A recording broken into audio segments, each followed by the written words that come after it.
ونعوذ بالله من شرور أنفسنا ومن سيئات أعمالنا من يهده الله فلا مضل له ومن يضلله فلا هادي له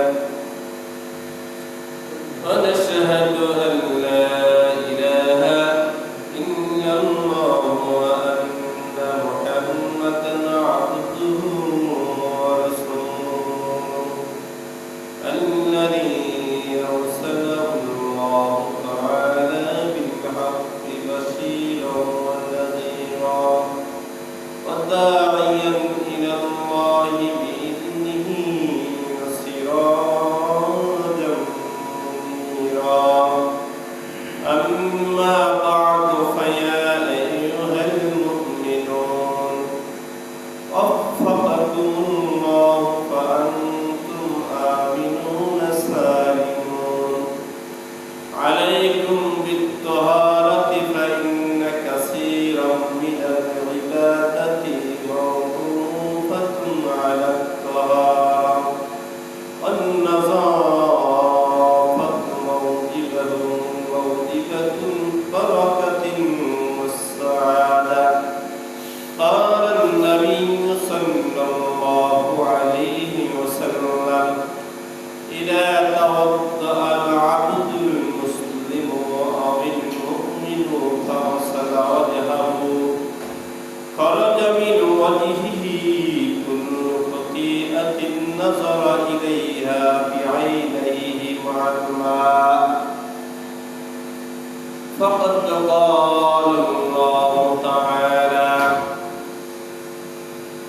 يا أيها الذين آمنوا لا تقربوا الصلاة وأنتم سكارى حتى تعلموا ما تقولون ولا جنبا إلا عابري سبيل حتى تغتسلوا وإن كنتم مرضى أو جاء أحد منكم من الغائط أو لامستم النساء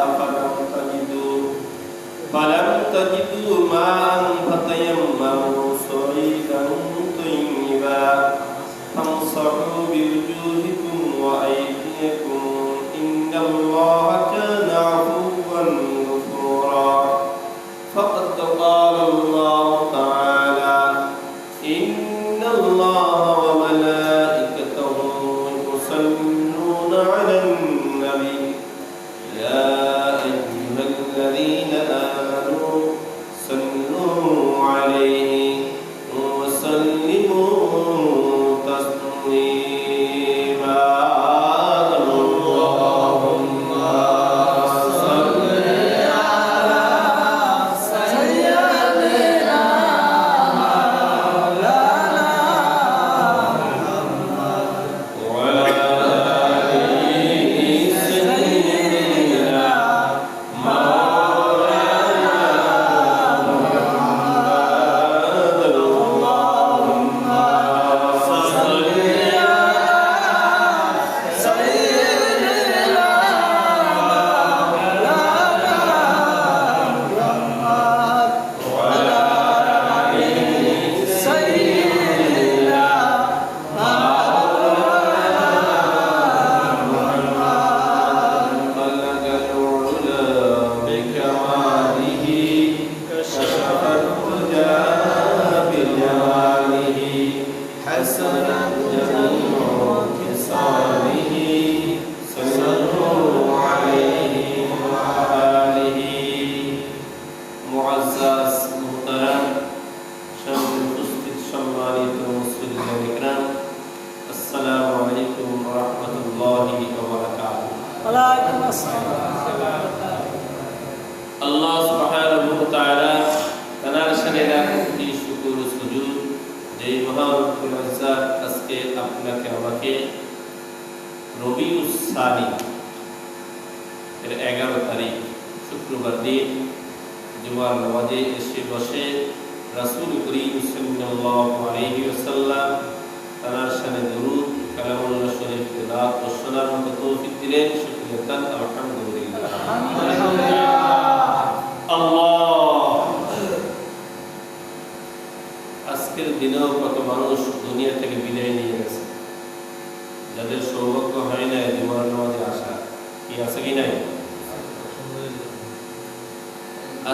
জুমার নামাজের পরেও অনেক মানুষের জানাজা হবে। সেই আল্লাহ তাআলাই আপনাকে আমাকে দুনিয়াবি ফিতনা ফাসাদ বালা মুসিবত থেকে দূরে রেখে আল্লাহ তাআলার মসজিদে আসার তৌফিক দিলেন। শুকরিয়া তার আবার বলি আলহামদুলিল্লাহ। আল্লাহু আকবার। তো আজকের আলোচনা হবে পাক পবিত্র নিয়ে। এই সম্পর্কে একটি হাদিস পাঠ করেছি এবং একটি আয়াত তেলাওয়াত করেছি। যে আয়াতের অর্থ আল্লাহ তাআলা বলেন, আউযু বিল্লাহি মিনাশ শাইতানির রাজীম, বিসমিল্লাহির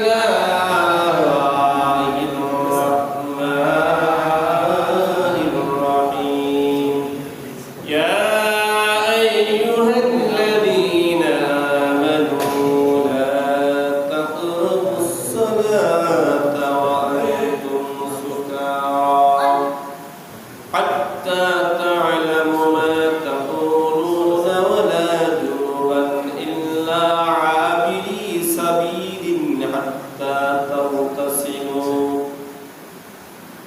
আল্লাহ তাআলা বলেন, হে ঈমানদারগণ, তোমরা মাতাল অবস্থায় নামাজে প্রবৃত্ত হইও না।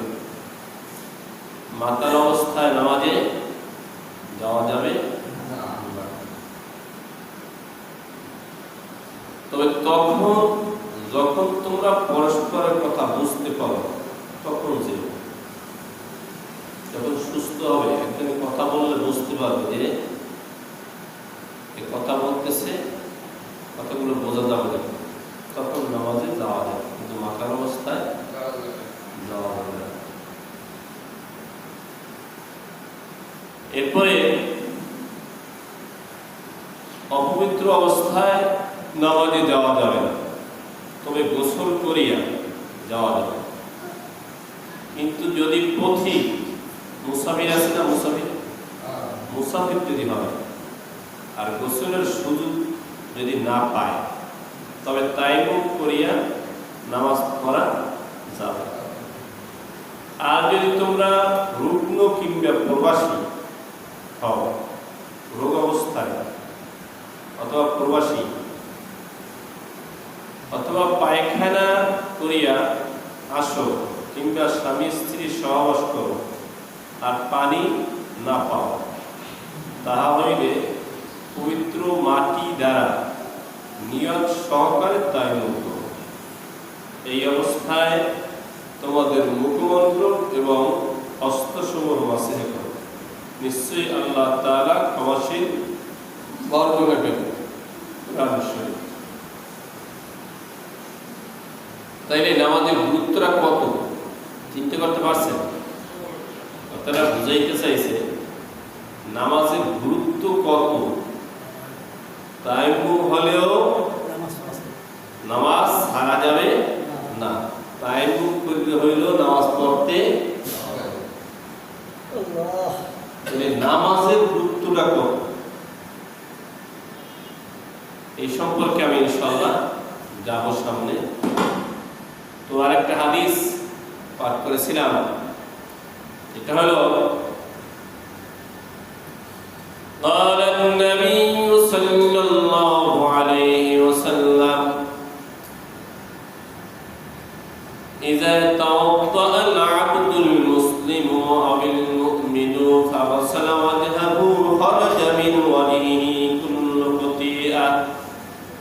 كل خطيئة نظر إليها بعينيه مع الماء أو مع آخر قطرة ماء فإذا غسل يديه خرج من يديه كل خطيئة كان بطشتها يداه مع الماء أو مع آخر قطرة ماء فإذا غسل رجليه خرج كل خطيئة مشتها رجلاه مع الماء أو مع آخر قطرة الماء حتى يخرجوا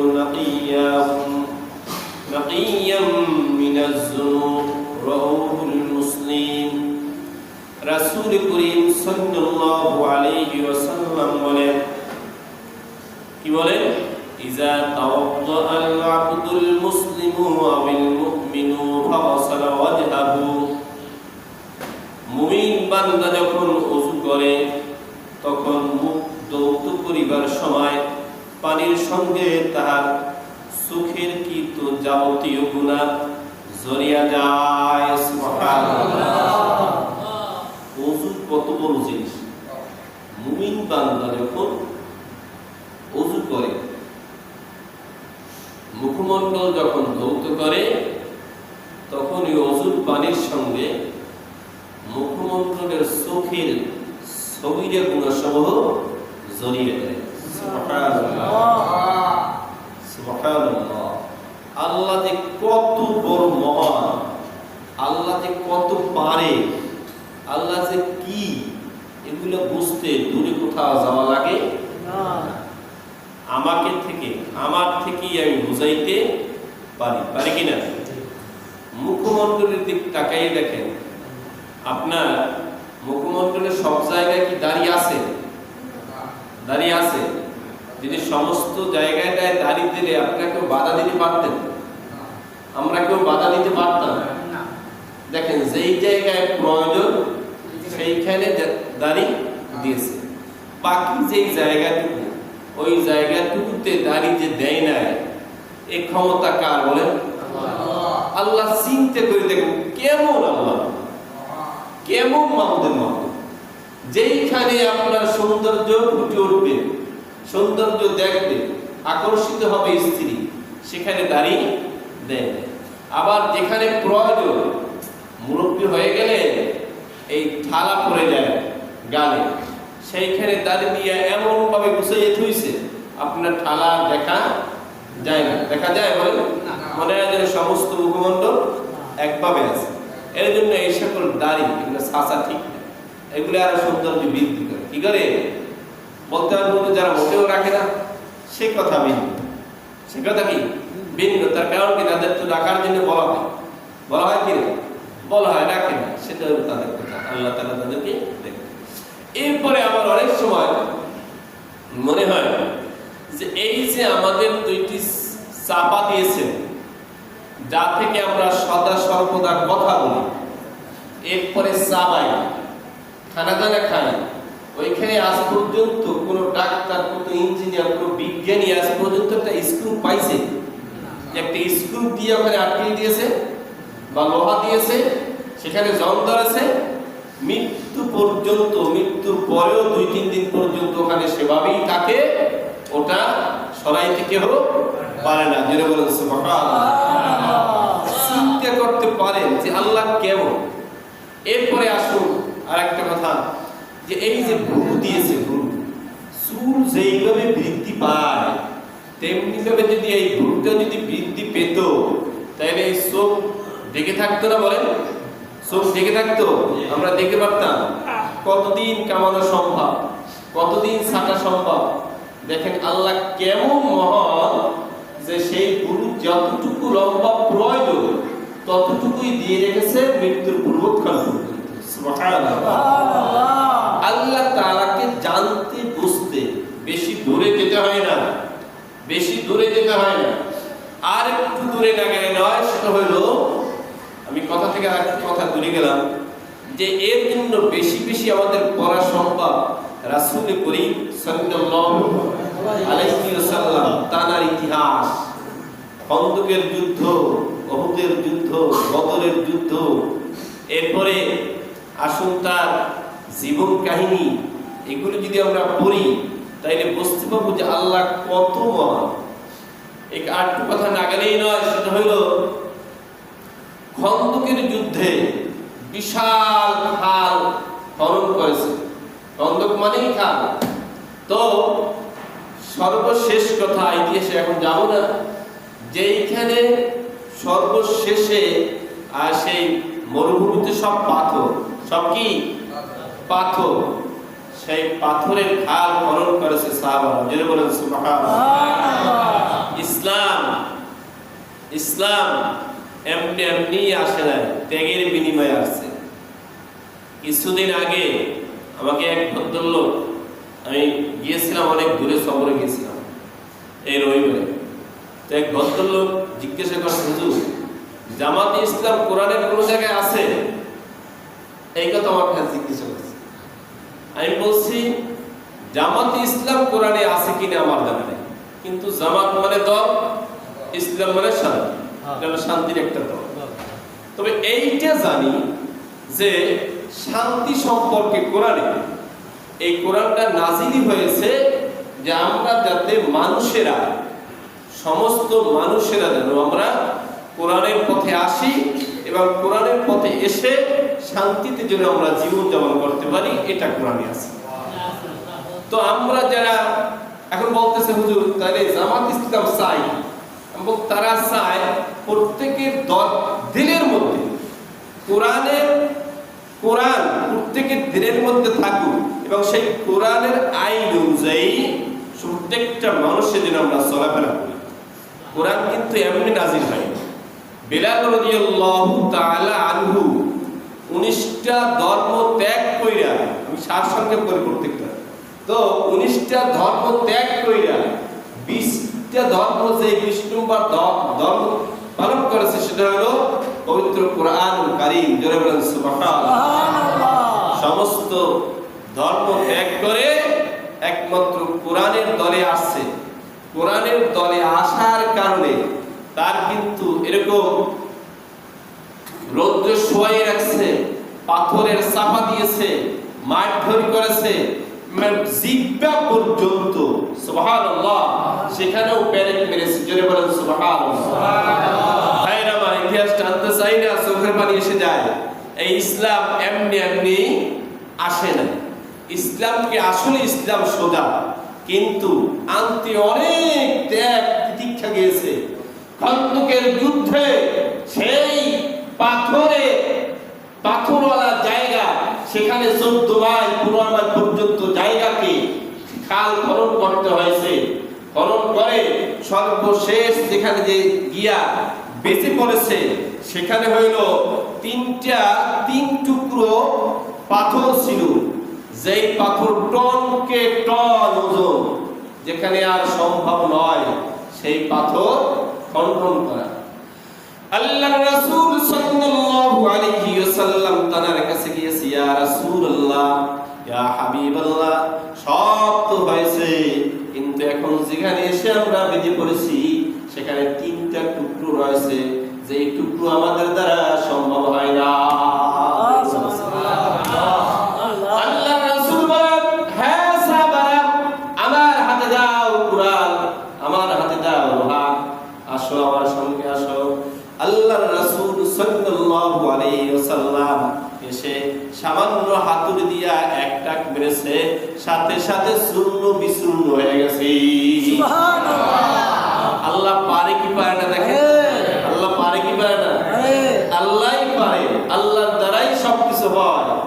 এইটা যাদের মধ্যে বসে যাবে তাদের জন্ম লগ্ন থেকে মৃত্যু পর্যন্ত তাদের আত্মায় শান্তি আর শান্তি হইতে থাকবে। যেটা বলেন সুবহানাল্লাহ, যে সব কিছু কার দ্বারা হয়? আল্লাহর দ্বারা। সব কিছু আল্লাহর দ্বারা হয়।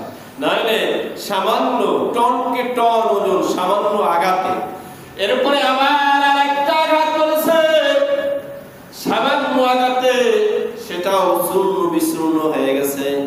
আল্লাহর রাসূল বলে, উঠাও, তোমরা উঠাও, কথা উঠাইতে থাকো।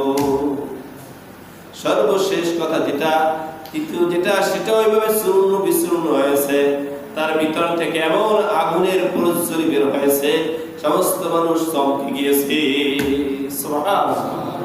চিন্তা করতে পারেন আল্লাহর রাসূল সাল্লাল্লাহু আলাইহি ওয়াসাল্লাম কেমন রাসূলের রাসূল, কেমন নবীর নবী, কেমন মানুষের মানুষ, সে কেমন, তার প্রতি কেমন প্রতিভা ছিল, তার প্রতি কেমন মুজিজা ছিল, তাকে আল্লাহ কত মহব্বত করত, কত ভালোবাসত।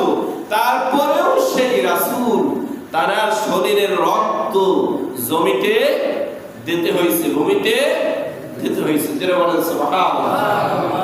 সর্বশেষ 13 বছর আর 8 বছর, কয় বছর হয়?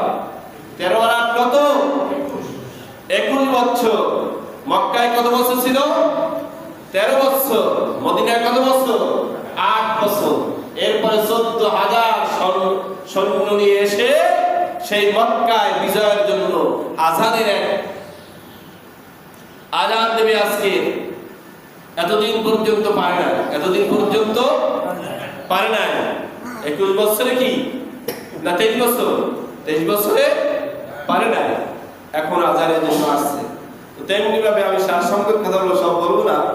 তো তেমনি ভাবে ইসলাম মানুষ এখন বুঝতে পেরেছে যে কোরআন ঠিকই সহি, কোরআন ঠিকই সঠিক, কোরআন ঠিক শান্তির ধর্ম, কোরআনের উপরে আমাদের চলাফেরা করতে হবে।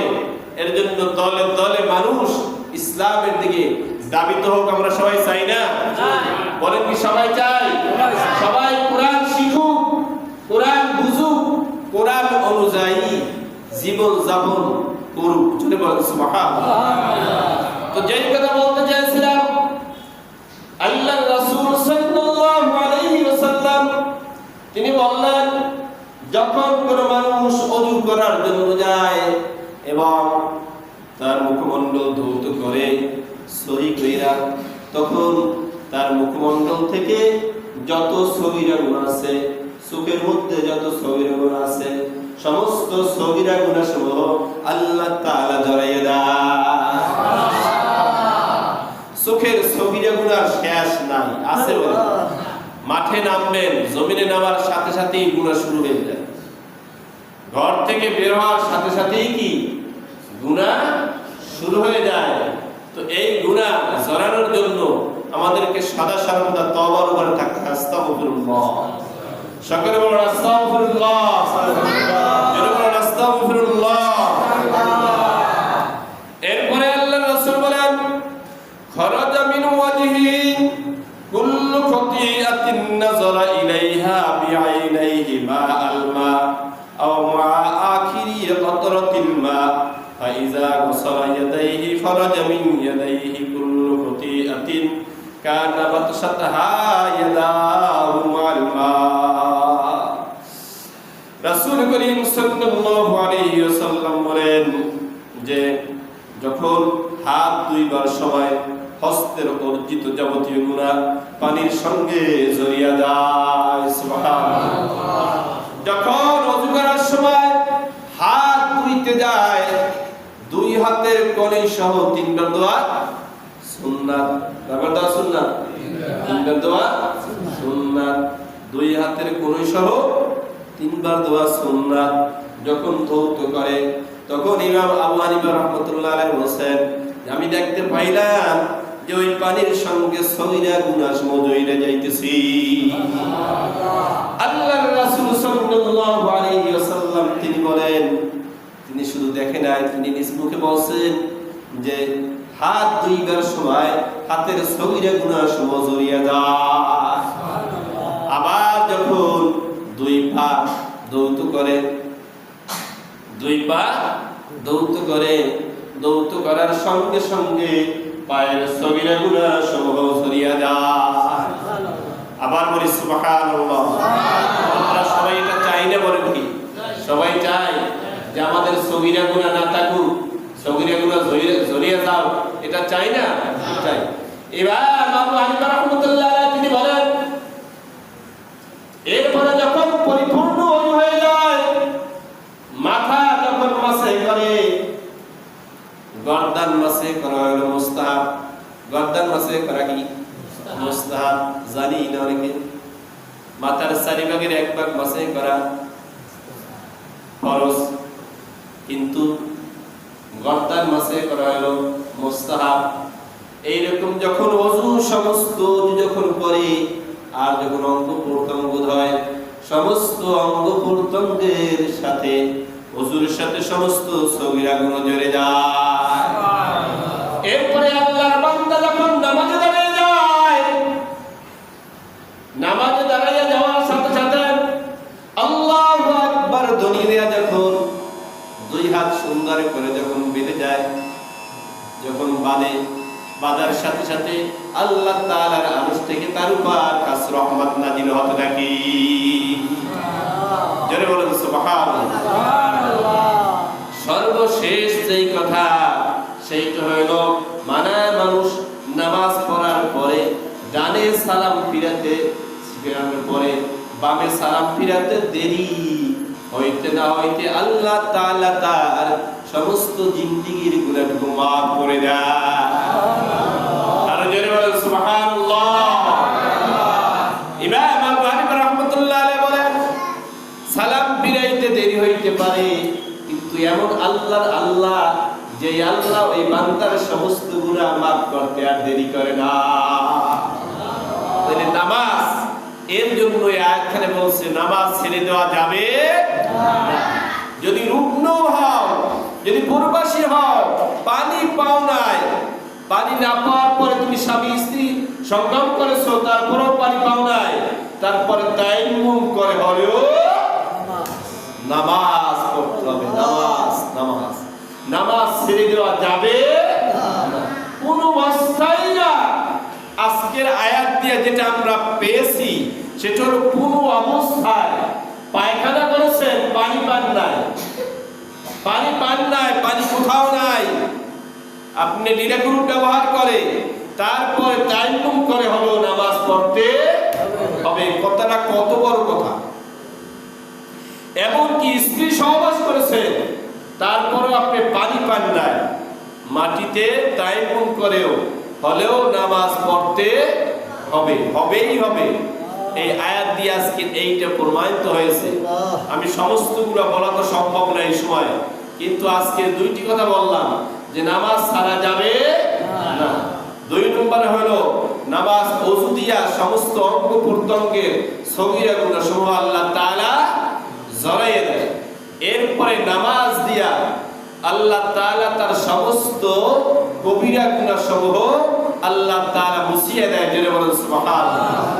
এর জন্য আমাদেরকে নামাজ ছাড়া যাবে না, কোনোভাবেই নামাজ ত্যাগ করা যাবে না। এর জন্য ভাই বেশি করে ইসলামিক আলোচনা শুনতে হয়, কোরআনের আলোচনা শুনতে হয়। এই আলোচনা সপ্তাহে একদিন শোনা সম্ভব হয় না অনেকের। একটু জুমার দিন আসবে, একদিন আলোচনা শুনবে, এইটাও সম্ভব হয় না। কেমন মোহর মারছে। আমরা কিভাবে জান্নাতে যাব? জান্নাতে যাবার কোনো লাইন নেই যদি আল্লাহ তাআলা লাইন করে না দেয়। অতএব অতিরিক্ত কথা বলবো না। আজকে কথা হলো 3টা। কয়টা কথা? আজকে কয়টা কথা? 3টা। 1 নম্বরে ওযু দিয়া সমস্ত সগীরা গুনাহ ঝরে যায়। 2 নম্বর নামাজ দিয়ে সমস্ত কবিরা গুনাহ ঝরে যায়। 3 নম্বর হলো নামাজ পড়তেই হবে। সে রুগ্ন হোক, অসুস্থ হোক, প্রবাসী হোক, পানি পাও আর না পাও, তায়াম্মুম করে হলো নামাজ ছাড়া যাবে না। কোন অবস্থায় নামাজ ত্যাগ করা যাবেই না। ইমানের পরেই যে স্থান সেটা হলো নামাজ। ইমানের পরে যেটা সেটা কি? নামাজ। কোনোভাবেই নামাজ ছাড়া যাবে না। আল্লাহ সুবহানাহু ওয়া তাআলা আমাদের সকলকে আজকের আলোচনা বোঝার মতো ও আমল করার মতো তৌফিক দিন। বলেন আমিন। ওয়া আখিরু দাওয়ানা আলহামদুলিল্লাহি রাব্বিল আলামিন। আসসালামু আলাইকুম ওয়া রাহমাতুল্লাহি ওয়া বারাকাতুহু।